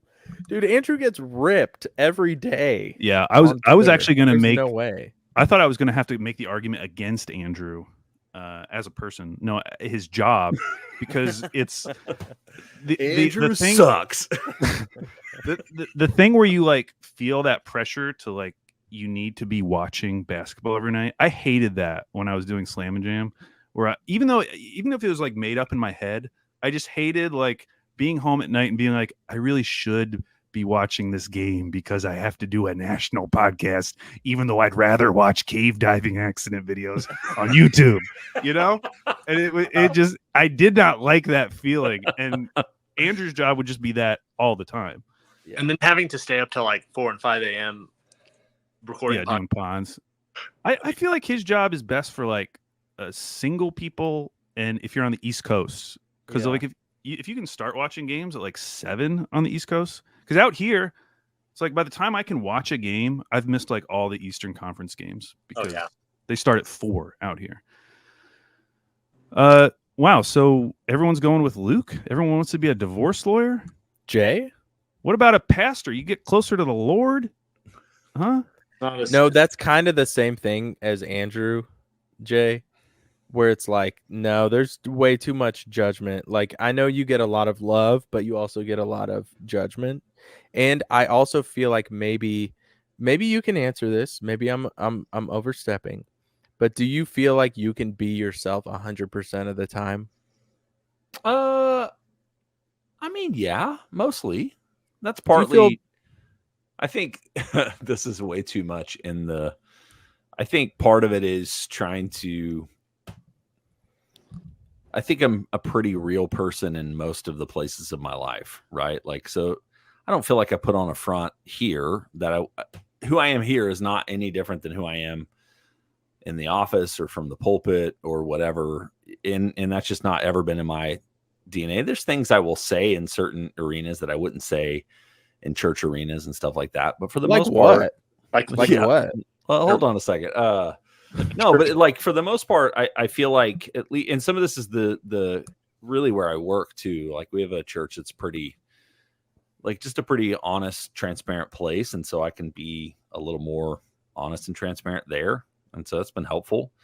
But yeah, for the most part, and you're right, most places, every single thing that you all are going to do or have done, there's going to be critics. There's going to be people who have issues with you, regardless of whether or not they're valid. I mean, Luke, how many times have you had either somebody you've been working for or working kind of against that's That wants to kill you? yeah, I mean 0 times. zero It's not- times. You don't feel like your days are numbered? It's not as glamorous as you think, you guys. Yeah. I don't think it's glamorous. I would hate being a lawyer. Oh, you said glamorous? I thought you said dangerous. Glamorous. It's not all glitz and glam, everybody. There's a That lot hair, of man. Lego structures that I have to put together in my office. You have no idea. Building A an mess. building an A-frame right now. Pretty excited about it. No one ever asks, how are your Legos doing? Why are you talking like Trump about There's a Legos? little Trumpy in there. Building an A-frame, pretty excited about it. Nobody ever asks me. Nobody ever asks me. No one does. So no one wants to be Taylor or me. You don't even know what honestly, I'm doing. 'cause I just don't changed know. I jobs. don't I know what Taylor Alex. does. Yeah, we talked you about don't. product development. Yeah, I'm he's not. Frog the Bell. He makes up stuff. He's got this We new did idea. He's this. got We so many did this. fan ideas. Alex, they went with the beer can idea. You know what I'm saying? Oh, really? Oh They- yeah, they're doing it. I would like to do what Taylor used to do and t-shirt making because I like coming up with fun ideas. No, you want to I'd like outsource do what that, Taylor buddy. used to do because I don't like making money. You know? I love sweating to almost death every single day. That's 100% what it is. You literally every barely- time someone to would barely walk break in, a they'd be like- profit. So Yeah, so yeah. good. every time someone walks in, they're like, "Oh my god, it's hot in here." I'm like, "Yeah, it's 20 degrees hotter in here than whatever it is outside." Hey, go stand So- by that dryer, that oven over there. Go stand over there. That's where I That is- stand 6 hours a day. It's hot. That is such a turnoff. I would never want to do Yeah, that it's bad. ever. Yeah. No offense. Hey, none taken. Okay, next question. This is a good one. This is from OKC Skittles. Please rank the Down to Dunk podcast hosts in terms of real life basketball playing abilities.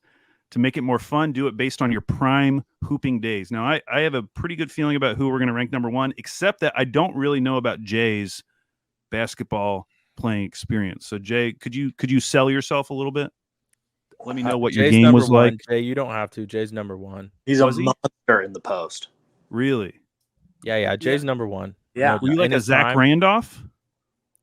I don't know what I was like. He was like a Spencer Hawes. Oh, Great. Okay.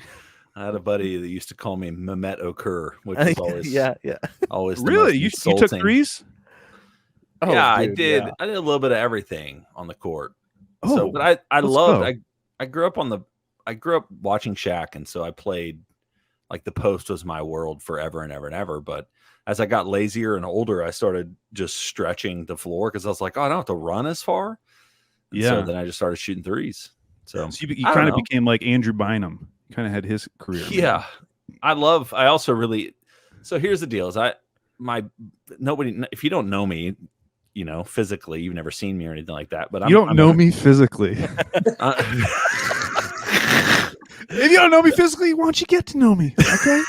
If you don't know me in the Shakespearean sense, then Come have a this look is at gonna me. be hard to understand. No, but it's like I'm a big guy, but I have really long arms, and Oh, what's your wingspan? like I six- measured know? my fan this week. 6'8" or 6'9". Ooh, let's so- go. So it was one of those things where I was also a really good shot blocker because people would always underestimate me because I'd be out of position because I maybe didn't have the lateral quickness, but I can make up with it with just the fact that I had gangly, like ape-like arms. And so just fling them around. And so, yeah, I love playing basketball. I can't play anymore really because I messed my back up playing too much basketball. And but I played a lot of ball in my 20s and 30s. So you guys think he would get it over Andrew? Because let me make the case for sixth grade Andrew, who was Okay. a head taller than everyone else on our team, except for the girls, of course, because they were also tall. You know, girls get really tall really Mhm. quick. But he was a giant, and he was in the post. He had, he started to have armpit hair. He's one of these guys. fifth and sixth grade. He's sweating and stinking it up. And he was down there in the post just beasting these other teams. He was also as tall as he is now. He was that tall then. Oh, he definitely, he maxed out at sixth grade.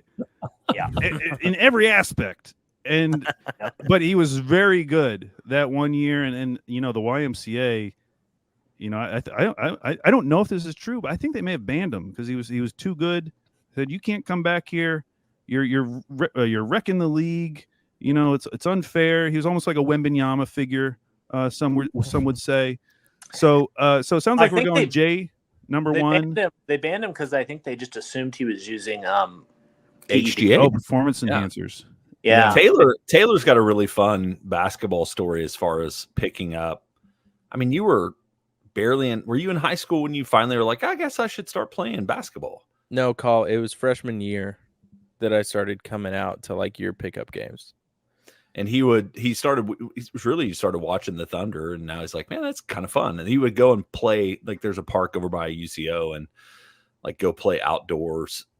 Just how would you describe his game? Cabo Cephalosha. No, chaos, a little bit chaotic. Conventional. Chaos. When he was playing quite a bit, he was a pretty good shooter from the 3-point Maybe like line, a Matthew Dellavedova. He got hot. Yeah, man. Yeah, sure. I'm cool with that. I'm okay with that. Deli me. I'm a good defender. I'm also long. I'm 6 foot. I have a 7'2" wingspan. He's also Taylor is also a there's not a person I know that gets more onto himself if he misses a shot. Oh, like if he misses 2 or 3 in a row, it's hard like, on himself. You might as well just Taylor, what sit do you down think? for a minute. That's true. I'm bad mentally. I'll tell you that. I'm very bad mentally. But I don't play that much anymore.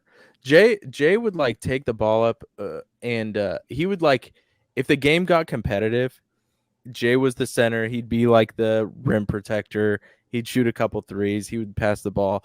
But then if it got competitive, Jay's like, all right, give me the ball. He's bringing the ball up the court. Oh, wow. And he's running stuff. Yeah. No, Jay was really good. So are we going in the finals? We're going 6th grade Andrew against 26-year-old Jay. Yeah. Okay. And folks, right. It's going to be a close one. Yeah. I'm just letting you know. Luke, I don't really remember your game. I know we played your team once. I sucked. I was not very good. Okay, so that's a good endorsement. I would describe my game as, what if Nick Young shot 20% from 3? That was kind of my game. I really liked taking long twos. I did not like playing defense. I was one of those guys. Colin Sexton does this a lot, where like he looks really aggressive as a point of attack defender. The second you get by him, then I was like, oh well, what are you gonna do? I'm not chasing him. Like I looked, I tried to do stuff defensively, but if you get by me, hey, you won. It didn't matter when Andrew was back there. That's the thing. That's why I kept trying to tell people I'm funneling them. Yeah, Rudy Gobert back there just swatting everything. I was with a group of dudes this past weekend, and we had a measuring tape, and we measured everyone's height and wingspan. What are you? I'd say I'm 6'3", but turns out I'm 6'2". And what's your wingspan? Wingspan 6'4". 6'5", really? plus 3? 6'5" wingspan, yeah. Wow. I was very proud of that. So they gave you some in the arms and took some away. They did.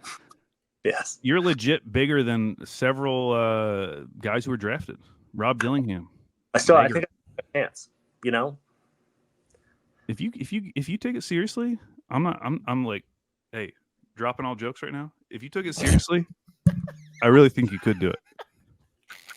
What did Malcolm Gladwell say? 1 million hours practice? No, 10,000 hours. Not 1 million. 10,000. 10,000 hours, man. For Luke, 1 million. Yeah. For Luke, 1 million. What are you doing right now, Luke? Get out. Start putting in some shots. Putting in my hours on podcasting. I'm almost there. Dang, definitely 1 million then for Luke. Okay, this isn't a question. This is just a comment that I just thought was really funny. This is from Andreas Rav 77474.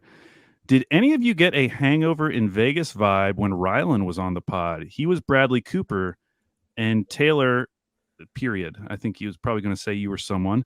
The way they connected, and you could clearly hear the admiration Taylor had for Rylan. It was all jokes and love between the two. What do you think about that comment? Yeah, I agree. He caught me off guard. I think the truth is that Taylor's just really nice. You're nice to people that you don't really know that well, and it comes out. Yeah, I'm nice, but I did appreciate the jokes. Also, I'll say this: there were some things Rylan said on that pod that even I wouldn't swing for, so I really respected that. That we had to cut. Yeah. Oh, there's an uncut Rylan pod on Andrew's computer. Cash at me $50, and I'll send it to you. Let's do a food question real quick. This is from New York Lahoman. I just like the way they phrase this. Raw marshmallows out of the bag or burn them? Burn them. Burn them. Burn them. Burn them. Burn them. Yeah. And by the way, I brought this up a few years ago. I'm just reiterating it. If you're out there camping, bring a pack of double stuffed Oreos, wrap one of those suckers in aluminum foil, put it in the coals after they are done a little bit, roast that. The cream turns translucent and the cookies get warm. You put that in your mouth. Oh my God. It's an explosion. Okay. It is so good. This is where we'd need Rylan on the pod. Okay, next question from Zach Deeg. Here's a good question. What's the most underrated restaurant? I actually that you don't think it's the love they deserve? I have the answer to this, and Taylor, I think, will back me up. In Oklahoma City, it is Zorba's. No one ever talks about Zorba's. They gave Taylor food poisoning. Well, I know that, but he needs to get back on the horse. Wait, so why did you think he was going to back you up? That's on there. If they backed him up. But this is the thing. No, they didn't back me up. Yeah, it's been there. I know multiple people. It blew me out, dog. In Oklahoma City their entire lives and have never been, and it's good. It's good. Yeah, it's really good. If you're talking to Taylor, that gave you food poisoning. Yeah, I don't think it was Zorba's now. I've gone back. I've apologized for calling them out for giving me food poisoning, but it was the food that was in my stomach when I was sick. So I still haven't been able to eat Mediterranean food. But pre-throw up, Taylor would agree with Luke here. Yeah, Zorba's is I think really, really good. I think it's underrated. Yeah. I'll go with Couscous Cafe. Very close to Zorba's. May and 63rd. Yeah, it's been there forever. It's delicious. What's Moroccan food. What do I get? It's right next to Chick-fil-A. What am I supposed to get there? Whatever you get from like Zorba's. A kebab with like saffron rice. It's so good. Mm-hmm. There's like 2 or 3 because Zorba's is good. There's actually that place, the Mediterranean Deli, that's kind of you have to go behind 63rd. I mean, it's on May, just kind of north of Northwest Expressway, but you have to take the little service road to get to it. They have pretty good Mediterranean food there too. Okay, those are great answers. Okay, I think it's time for another game. Here we go. This is from Black Dolphin 5. Rank your own T-shirts that you have made throughout the years, best to worst. So what I've done is I've gone on Tier Maker and I've created a tier list with, hopefully Andrew puts this on YouTube so you guys can see this. But if you can't, it doesn't really matter. Who cares? I made a tier list with little pictures of all of our shirts. And we have had a ton of shirts. I think in total it's like 16 shirts. So instead of ranking them, we're going to first put them into tiers. So we have S tier, which is the best, A, B, C, and D. So here we go. The first shirt is the Down to Dort shirt. Now, this shirt was short-lived. So it got Dort lived. desisted. We got cease and desisted on this one, probably I because never even got one. Any of our other shirts, it looks pretty much like Lou Dort. This isn't like a caricature in any way. It's pretty clearly him, and it says his name right above it.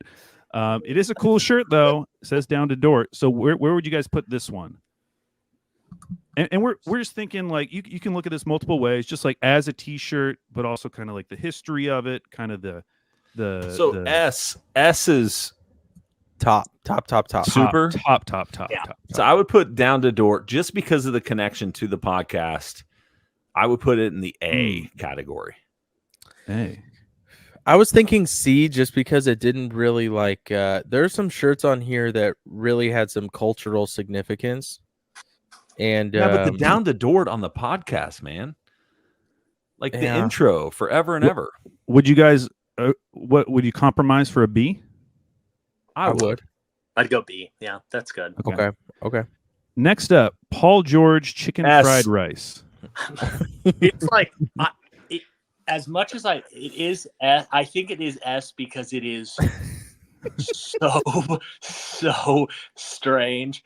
It did not sell well. What? I've lost mine and I have no idea. It was the saddest day because it also was the most comfortable shirt. Very comfortable shirt. Yeah. Iconic, but S. If you wear this, like if I see someone wearing this out in the wild, I am stopping them and talking to them for what they want to talk, because like that's a I am citizens arresting them, finding out why they bought this shirt. Yeah. If you've never seen the shirt, it says Paul George in pretty gold letters, and then underneath chicken fried rice, and then there's a bowl of chicken fried rice, but with Paul George heads. George heads. Yeah. Chicken. It all came from one side story in a podcast about Kevin Durant. Not the first time he ever had boba tea was when he became a Warrior, and we were just like, "What?" And it ended up. Yeah, he said Oklahoma City didn't have boba tea, and we were like, "That's insane." Yes, we have boba tea, and somehow they mentioned Paul George chicken fried rice. Next up, Fresh Prince of Thunder. Now, this was a shirt about SGA. I think this was a collab with like Shopgood or someone. It was. Putting this in the D. I'm going to go C or D for sure. Yeah, I was going to say C. It's the shirt, I think, is like on a pink shirt. Yep. And long sleeve. Or there was a short sleeve version and a long sleeve version. That's correct. And they weren't very comfortable shirts, I don't think. I've not worn mine. I have one, and I've not worn it very often. Yeah, I would go C or D. I will also say this one. Listen, I think Dusty did this one. Dusty's been awesome. No. Oh, he didn't? Okay. Well, whoever made it, they did a great job, but it doesn't really look like Shea. D. Yeah, put it in D. We got to have a D. You know? Cool design, though. Cool design. There's not a good story. Next up is the Chet Draft Night shirt, which I know was designed by Dusty. That's a Dusty, yes. Kind of based on like early 90s basketball shirts. Mm-hmm. Has a fun style to it. I saw a lot of those when I was back home. I'm going A or B. I really liked it. Okay. I liked it. I think I'd be fine with it being B because like I'm fine with that. Okay. I'm pushing for A on that one. If it ends up B, that's okay. But I just want to be on the record going A. I think it's one of our better looking shirts on. Let's do A then. I would lean A. Okay, look at you guys. What about the MTV logo down to dust? A classic, yeah. And that's the original one too. That's the gray one, which is mine's fading like crazy, but it also is a super comfortable shirt. And it is very comfortable. And as it fades, I feel like it's better over time. I know, except for I just found like a giant like stain on mine. I was like, well, That's ruined. Well, and that's the only other shirt we've done another colorway in. Jay is wearing the other colorway, which I really like that one too. Yep, Right. both of them are awesome. That's in S tier. I like it. I like it a lot. Okay, the next one.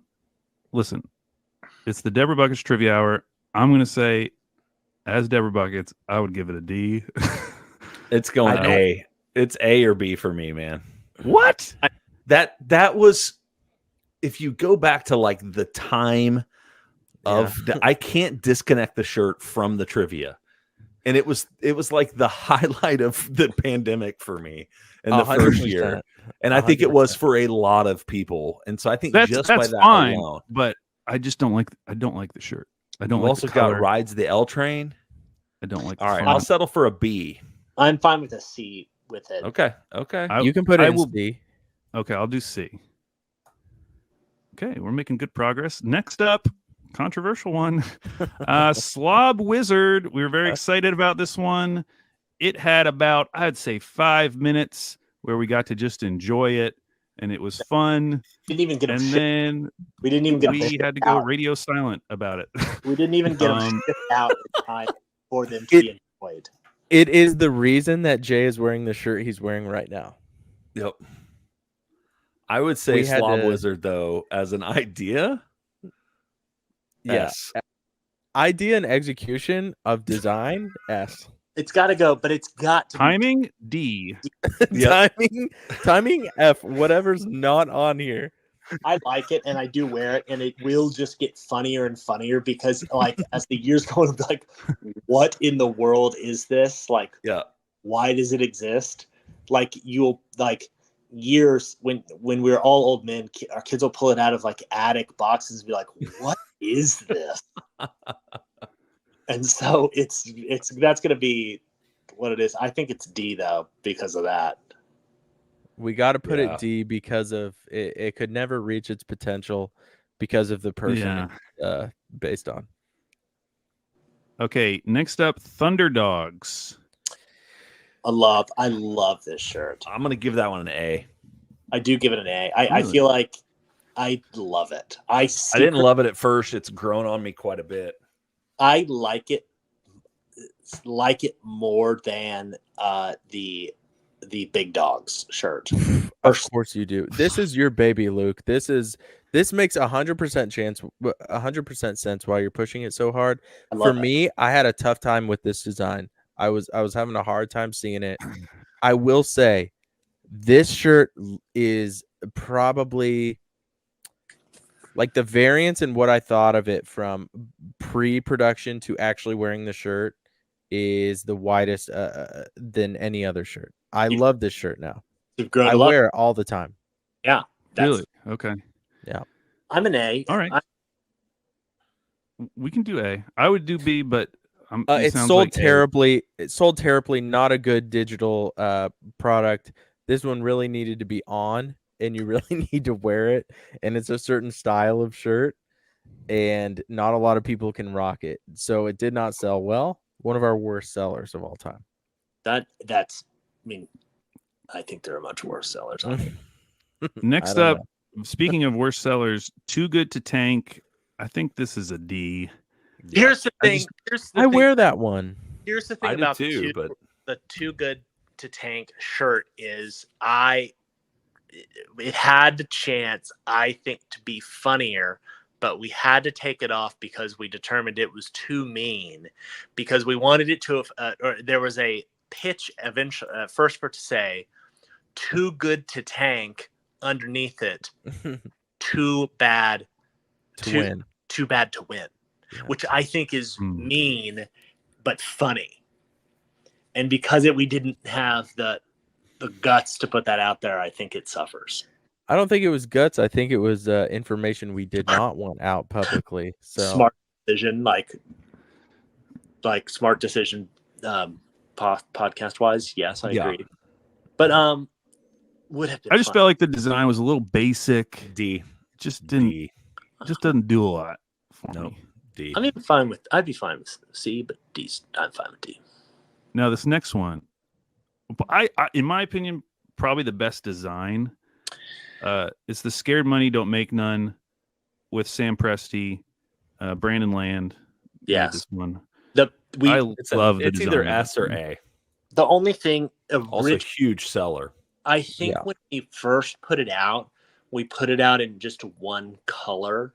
So it was like just like on a gray, like a grayer, browner shirt with just black. It was like a tan shirt with black. Tan ink. shirt, That's black the only ink. one I ever got. I And- never got the one that's on the photo here. The color one, I think, is so much better. And I think we've learned put more colors on it. It makes a better shirt. Like, and that's what I think we've learned. But I do like it. But that people not having it originally in color, I think makes it a. We should have done a Tribe Called Quest colorway, which was Yeah. a black shirt with like the low end theory Yeah. colors of like The- red and green. Yeah. Yeah. Okay, so because of a potential missed opportunity, we'll put it in A. Psycho Behavior. I love This has to be the lowest selling shirt ever, right? Did we sell? I don't know. didn't We even know only did it on Spring Tee. We didn't. I was gonna say, I didn't even know that existed. only Yeah. on Spring Tee. I'm the only person I know that owns it. I just wanted it, so I put it on Spring Tee. It's beautiful, but it is a D. But it is. It makes Just me put laugh. Giddy Up right next to it. It makes me laugh so much. Giddy Up, got to be D. I don't know. People like that one. I I kind like of the like Giddy it. Up. Yeah. I do. He's just soured in so much, but I know, but that isn't I'm gonna connected get to this shirt. we put it a B. I think Okay. it's a B. Like I really Yeah. like. That's another Brandon Land. Yeah. I really like the design. Yeah. I think it's deserving of a B. Also on Spring Tee, the way that those worked, you got to pick whatever color that you wanted the actual T-shirt to be, and so I love when I see rare colorways of that shirt. Rare colorways. Yeah. Where? To You mean another I love seeing rare colorways. guy that got it in pink, and I respect it. Yeah. Rare colorway. Wears it a Every time I lot. said rare colorway. What about the black logo tee? Kind of the Love- classic. Has to be an S. To me. Yeah. Love it too. I wear it a lot. It's a easy shirt to wear. It's a workout shirt. It's a weekend shirt. Easy It's shirt just to put easy. on. After work, pop it up. It's easier than other shirts for some reason. It You is take it so. off. It's because probably I've worn it 1,000 times. I love it. What about the last year's play-in shirt, I'd say A. Chart. which was the one with Rumble pulling out the T-shirt gun on the ref, designed by Dusty. So- Season's over, but not for me. It's an A or a S. I like. It's probably our I most give it an A. involved design. So man, I would love it. say I would say this one is a B for me, and this is why. That meme is not as universally recognized as we thought it was. So there were a Hmm. lot of people that were like, I don't understand this shirt. So I think we maybe were a little too Twitter heavy during this design era because that was such a popular meme on Twitter. That's And just there are a on lot of people them. that just That's not didn't our like. fault. Yeah, but I don't Yeah, know. get online more. Spend more time on social media. I Learn love. a thing or two. I that one makes me laugh. I thought it a lot. I feel Next- like Big so Dog. good. Big Dogs is next. I feel like it's an S. It's our S. best selling It's shirt an S. ever. I mean it rocks. It's everywhere, folks. Put that could one I number think we one could- in S. Number We one. could in S, resell I it agree. next year. We It was do beautiful. maybe this and one of these. Yep. Beautiful. And then Thunder U. This one came out with the Chet shirt. Not as I'm a popular. C. I'm a C or a D with that one. I'm going. No, Yeah. I'm going C just to balance out. So we're being fair and balanced. That's a Lawyer. pretty fair breakdown. Okay, so I'm going to take a screenshot of this and then we'll post it to Twitter. See if people agree or not. Do you think? What do you think the worst shirt? I mean, I do think Psycho Behavior is the worst. Here's the worst ones. Here's the worst. The worst shirt is because we never got to make them. Is the Poku shirts? They were designed. They're ready to go. But we were waiting for a. So we had an original idea for a Poku shirt. Was working with someone forever to make it. Never got made.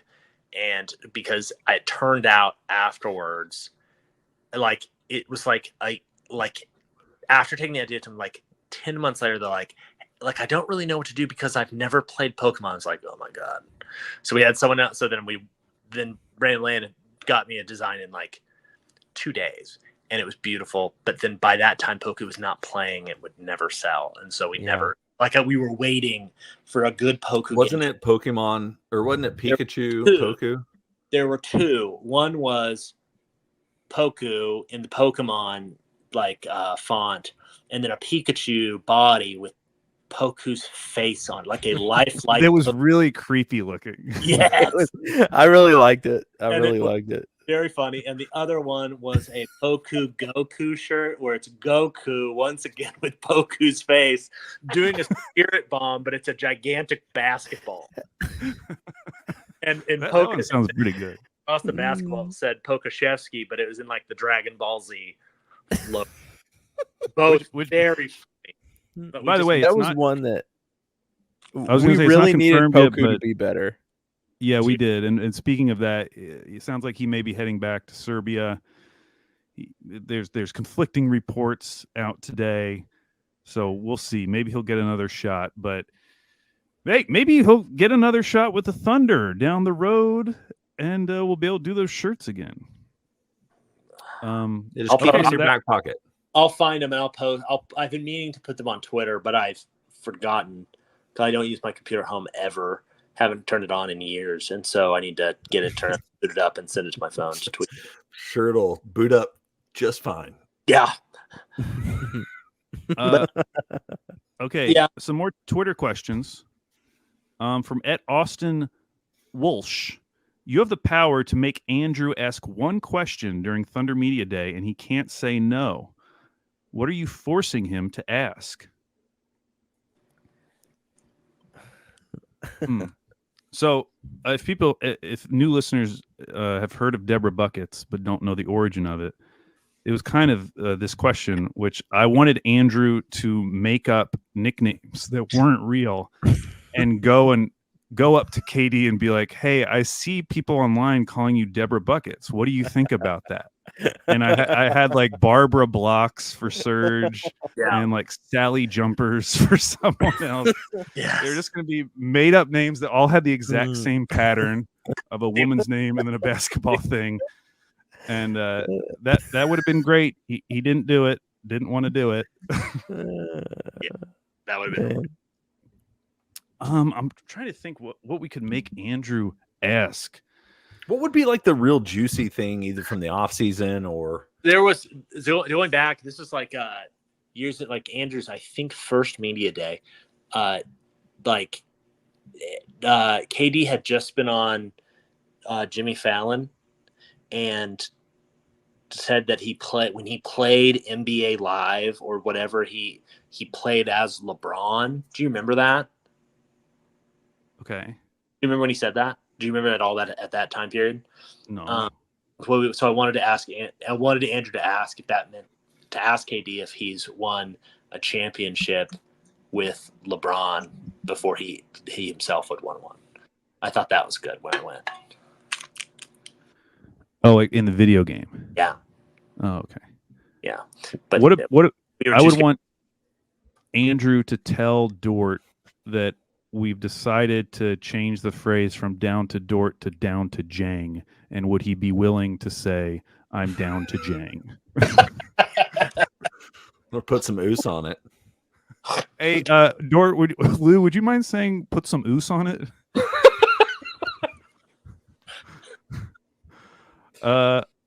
Okay. Yeah, that's a hard question to answer without just saying something mean. Let's see. Are you guys still good? You guys need to leave? Let's go, man. I think Taylor's. Okay. We got a basketball question, a good basketball question from JPOSU. Is Denver still the scariest matchup for OKC in the West, given their roster losses and OKC's additions? If not, is it Dallas? Hartenstein seems to mitigate the risk of getting bludgeoned inside by the big teams. It's a good question. Who in the West is like the team you're most afraid of? I've been oddly feeling that way about the Timberwolves. See, I was just about to say, I think it would still be the Timberwolves for me. Yeah. And we do have a lot more that we could throw at them. But they still just they're still just going to be bigger, like no matter what. And those games with them last year were always like so close, other than like the one game we blew them out. And they were always just so back and forth and so ugly. Like their defense is what scares me. Dallas's defense was really good. Perimeter really well. Yeah, Dallas's defense was really good in the playoffs, and credit to them. It got better, after they made those additions. But like the Timberwolves defense was like legitimately scary at times, and they made OKC's offense look so disgusting so often, even in the games that OKC won. So I'm still kind of scared. Now they did lose Kyle Anderson. They're bringing in Rob Dillingham, who's I'm not worried about his defense. So we'll see what the Timberwolves look like this season, but I'm still kind of scared of them more than these other teams. Denver's wild. Did you see the tweet going around that was like their depth chart for next year? Mm-mm. And it was just like disgusting. Like they had Trey Alexander as their backup point guard, like as their second string point guard, which obviously the idea is that they're eventually going to get Russ, but like they're relying on so many. Doesn't make it feel better. No, it really does. Yeah. I mean, better than a rookie, but yeah, I saw a guy also post a tweet yesterday that was like, if you had this amount of late firsts and seconds, like coming away with what they did isn't like a failure. And in some ways I agree, like just because like those picks don't hit, but I go back to like the process of it. Like they traded 2 future top 5 protected first so that they could collect all of these late first and seconds, hoping that they were going to like hit on multiple of them. And as of right now, of those picks, because Christian Brown was not part of those picks, like you can't really say that they've hit on any of them yet. Like maybe this will be the season that Peyton Watson like finally breaks out and they actually play him in the playoffs, significant minutes. Maybe Julian Strawther breaks out this season, but like they really haven't hit on any of those picks yet. And to give up those future firsts for that, when like you could get real stuff for future first, they could have traded one of those future lately protected firsts for a guy that they know can play in the NBA and maybe is on like a cheaper contract. But they were just like, oh man, we hit on Christian Brown, so now we're just going to go get more Christian Browns. They'll all be on rookie scale deals. We'll be able to like avert all the second apron issues. And I just think it was an awful process. Well, yeah, if I were Jokic, sorry, Jay, go ahead. I was just going to say how important Tim Connolly obviously was to the way that they built that team. And you've seen just I know he didn't get credit for their championship because he was gone at that point, but he obviously made that roster what it was and set them up for that success, and now has done a lot to make Minnesota a really good roster as well. And so I think that losing KCP for nothing and how important he was. Watching him play when they played the Thunder, and I think they only played with KCP once. It was a totally different team with him not on the floor. Yeah, and I think, if I were Jokic, I'd be pretty mad because I already don't care enough. And now you're making me work harder. And I'd be like, I don't know. Are they just leaning on you? Are they just like, well, Jokic will figure it out. He makes everyone better. It's okay. We can save money here and be good enough and depend on this guy. And if I were him, I'd be so mad. I'd be like, I just want to race horses, and you're making me work harder. Well, what's crazy is their bench already sucked. Their bench has been terrible. And it's one of the reasons, obviously Jokic is amazing, but like it's one of the reasons why those on-off numbers have been so drastic, because their bench is just terrible. Same reason why like Russ's on-off numbers were so crazy in that MVP season, because Samaj was so bad. And now that bench has gotten even worse. And I'm assuming they're moving Christian Brown into the starting lineup. So they also added one good bench player. And then he gets hurt and he's out with Achilles out in the first or second summer league game. Crazy. So yeah, I don't know. All right.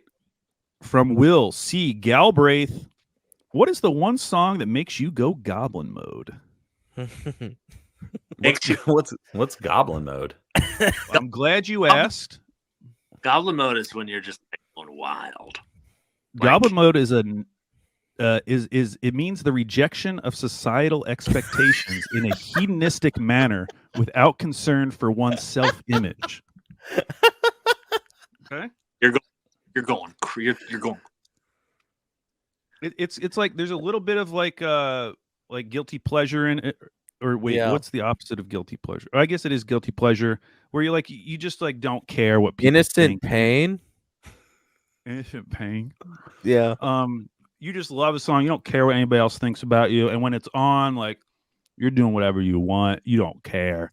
You're acting hedonistic. You're going crazy. Kesha, I actually heard this tonight. We were having a dance party for my daughter's birthday in the house. And Kesha's, I think it's called Your Love. It's that song that goes, Your love, your love, your love is my drug. Your love, your love. You know that song? Yes. Yeah. I went goblin mode with some You went freaking goblin mode? lights. Oh, yeah. I went goblin mode, dude. It got hedonistic up in this bit. Oh, that's sick. Yeah, it's awesome. That is so sick. This is like is that song by the Chainsmokers that is they're hit the what's it called, Closer? That song? Sing it. Could you sing it for us? It's like Come on, baby, buy me closer. And oh no. yeah, no, it is. You're right. Yeah, that is that one. That In is the it. backseat of the Rover. Of your Rover. So it because when it came out, like the summer of 2015, a great summer. Everyone was going partying wild to that song. That is, and I like What year? 2000 summer 16. Dude, I know. No. I figured out what this is, Luke. There's a line in the backseat of your Rover. Yeah. What car do you drive right now, Luke? I just have one question. What car do you drive? I drive that kind of car now. So Mhm. yeah, but that's I. Mm-hmm. And you're in a hot and spicy early relationship, aren't you? That is true, but this is not why. Your Honor, And I you're- rest my case. You're about to be a no more daddy. questions. It's from 2000 having wild parties at with me and my friends and playing that song all the time. They'd play it over and over and over. Hell yeah. I was Alex, going what's yours? Probably Bonnie Raitt, I Can't Make You Love Me. The classic country ballad. That's one of these songs that's been stuck in my head for maybe a decade at this point. There was a period where I got really obsessed with it. I was having a house party, just a party at my house more, and I decided to put that music video on. That is the distinction. That's important. Yeah, I understand. I understand. Yeah. It was a party at my house as like a 40 people 35-year-old raging. man. And I threw that music video on, like, dude, people are going to love this slow country ballad. And there was a girl there that I had never met, who I don't know who brought her. And she was like, what the hell is this? Why is this playing at a party? It's a masterpiece. Did you Listen to it. Listen to her voice. start liking it because of the Bon Iver cover? Yeah. Yeah, they did a cover. Yeah. It was good. It's a great song. But Also, I've been Liking it? I've been loving the new Charlie XCX, Brad. I've been listening to that all the time. Oh, I've dude, been what about the new Goblin Eminem? mode. No, I've not been listening to the new Eminem. Come on, dude. I texted you guys about this. No, I'm not gonna do it. When you said ba, I thought you were saying ba with. I thought you were gonna go ba with the ba. Yeah, I've been. For sure. I go Goblin mode when ba with a ba comes on, ba with a da ba, bang da bang, diggy diggy, Yeah. jump the Yeah. boogie. What was the name of his DJ? What Oh, it was was Uncle it? Cracker. Uncle Cracker, wasn't it? Yeah. Oh, I thought you were his his shorter friend. So that is also who. That actually is who I was trying to remember the name of. Who is that? I don't know his name. I'll look it up. Did you guys go Goblin mode to follow me? What's Follow following? me. By Uncle Cracker? Everything is all right. I'll be the one who tucks Oh, you in. God. Yeah, no. No, That was I awful. go Goblin mode for Snow's Informer though. Yes. Informer, the bed You know, fiddles something up in like the a day. man. I like it Oh my boom, gosh. boom down. His name was Joe C, and he died in 2000. Yeah, I remember that. Oh, wow. R.I.P. Yeah, Russ. Sorry for Ini thinking about it. Kamosi, Hot Stepper. Anybody know that one? I know Ini these. Kamosi. Ian Kamosi. I How's don't it go go? goblin mode for that one. How's it go? Anybody know the song "Sisters" from the 1954 classic "White Christmas"? I go goblin mode for that song. Huh? No. I No? don't know. Never heard it. Never heard Lord help the mister who comes between me and my sister. And Okay, I do know that Lord song. help the sister who comes between me and my man. I go goblin I do mode know for that song. Yeah. Go freaking goblin mode on that. All right, next question. How easy long one. is this? I'm about to go, dude. Why? One. Okay, if we get to 5 more minutes, we'll be at 2 hours. That's pretty awesome. Okay. 2 hour Okay. pod. Summer content, man.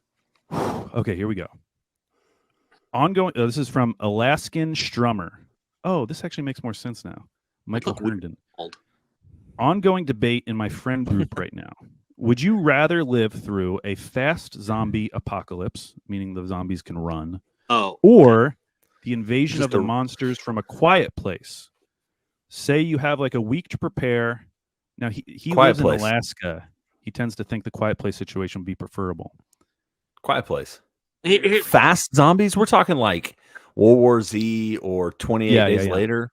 No, Yeah. out. Yeah. Out. Yeah. No way. 28 days later. Heck Those no. dudes are horrifying. No. I'm picking fast zombies Why? because Luke, no. one, you have a week to prepare, so I think you could fortify something and you could get remote enough that you could do it. Yeah, I think I would lock my doors.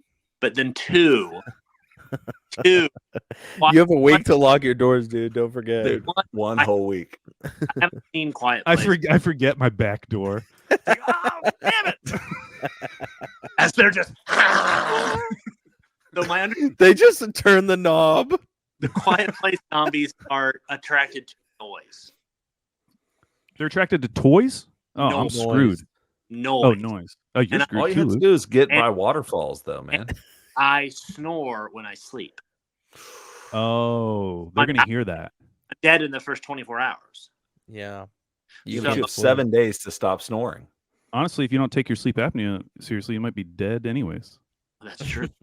But the other thing would be, if you have the sleep apnea, you have the machine, and that they're gonna come kill you with that.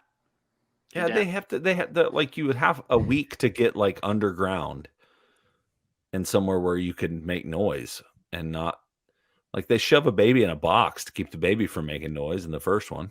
I've not seen it. Well, thanks for speaking with such confidence. My thing is that fast zombies don't really have a weakness other than like shooting them in the head with a shotgun. Yeah. Yeah. You could get Whereas I at do least- kind of align with Luke though. You could get isolated enough and fortified enough to where it's like I'm In on a an week? island. I don't know. How are you getting to an island in a week? You go. Okay, imagine this. You find this out. Doggy paddling? Yeah, Jay, you're is that how doggy you paddling? swim? Swimming, I'm swimming. You Jay find swims this like out, Jay, and you know that you have a week, but no one else knows. Yeah. So you have to convince your family. And we're going on a trip, babe. But then you Going to also, an island. but if you don't know and no one else knows, you could also just you have unlimited funds basically, because you can put as much money on credit because you know that the world's going to end and you can just spend all the money. So you can prepare like more than you think you could prepare. You know, Well, this guy That's lives in Alaska, which I do think is a good place to start off in. charge it. Shopping Charge spree. And this was a related question from Token BK1. Who among you would last the longest in a Last of Us or Quiet Place environment? Not me. I think it'd be Luke because he doesn't have no offense, he doesn't have a family. Well, I just think it's harder when you have kids. That's right. Guys You are have gonna- less Also- things tying you down. Yeah. Also, living in the tower could actually Yeah, be the Founder's beneficial as Tower. well. Yeah. That's Right. true. It'd be hard for some zombies to get up there. That's right. You just dude. gotta stock up on. You have 1 week to stock up on all your stuff. I'm doing it. I'm ready. Yep. Okay, final question of the pod. Are you miffed and are you peeved? Luke, please do the drop. Miff. Peeved. You said milked. Milked. And peas. I have Yeah. anything that you guys can steal if you ever Luke just froze. He was about to give us his At the best airport, trust- fart tip. Okay, he's back. Luke, you froze for a second. You froze for a second. S tier fart tip. Am I back? Yeah, you're Okay. back. Tell us your fart hack. So I was walking around the airport with my sister, and I was like, "Have you heard about this air?" We were in I don't know, whatever airport we were in on a connecting flight, and I was like, "Have you heard about this airport?" And she was like, "What?" And I was like, "Yeah, apparently it was ducks have gotten." And they've been here for weeks, and they've nested here, and they can't get them out. She's like, "What? Really? That's wild. It's so weird." And I had told her that for I had brought it up 3 different times, and then I started farting, and I'd be like, "Oh my god, I just heard a duck," and I kept with just more and more farts, and it was hilarious. And she hated it. It was awesome. So That's like the thing about that's a dad joke, my man. ducks farting is good. Luke's the thing I always respected, or at least knew about Luke, was that he gets a lot of sound out of him. He can do really crazy little musical runs with. Do you remember the McDonald's chair? How the McDonald's? Yeah, they're all kind of connected. And they have that thing to catch. If you spill a drink, it catches in that. Yeah, a little dip. If you got your butt right up on that, it just echoed the fart throughout the McDonald's. Good. Good Lord. Jay or Taylor, you guys Mr. Peeved or G and Bede. Taylor, you're muted. We can't hear you. You're back. Is he coming back? Nope. Can't hear you. He's not coming back. Oh wow. Odd. Oh, you're back. I'm back. Yeah. Yeah. It sounds awful, but go ahead. Really? Okay. Well, I started at a new There it is. workplace, Yeah. and I'm having a problem finding a place to poop. Am I gone? You're back. No, you're back. You're back. I'm having a problem Finding a place to poop.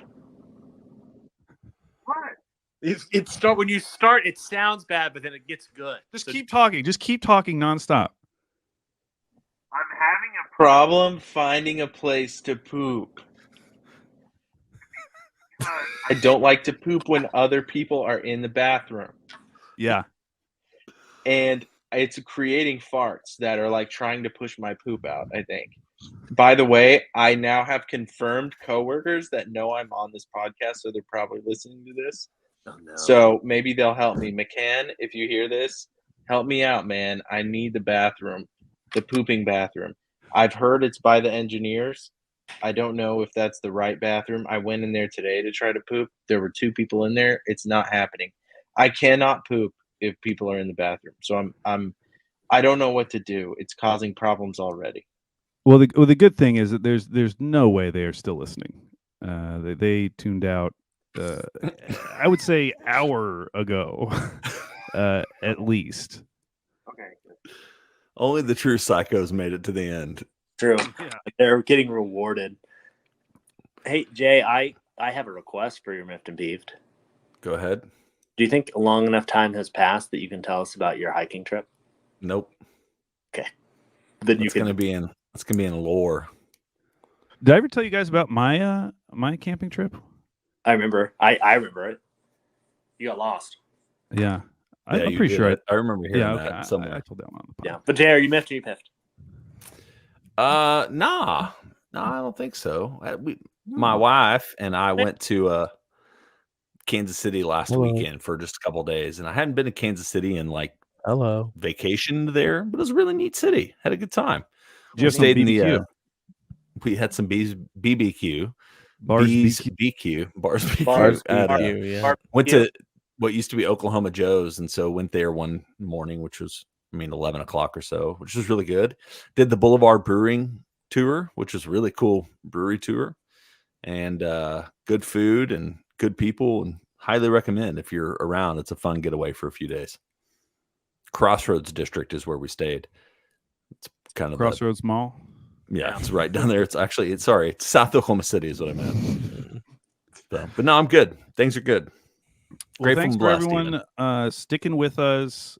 I hope that it was worth it. 2 hours and 7 minutes. I think in terms of like real podcasts, because I know Andrew makes those long podcasts with press conferences and stuff. I think real podcasts, this might be the longest Down to Dunk of all time. So everyone knows. And the next time you hear from Down to Dunk, it'll probably be a real episode with McKellar, and they'll be talking about basketball or whatever. Signing off.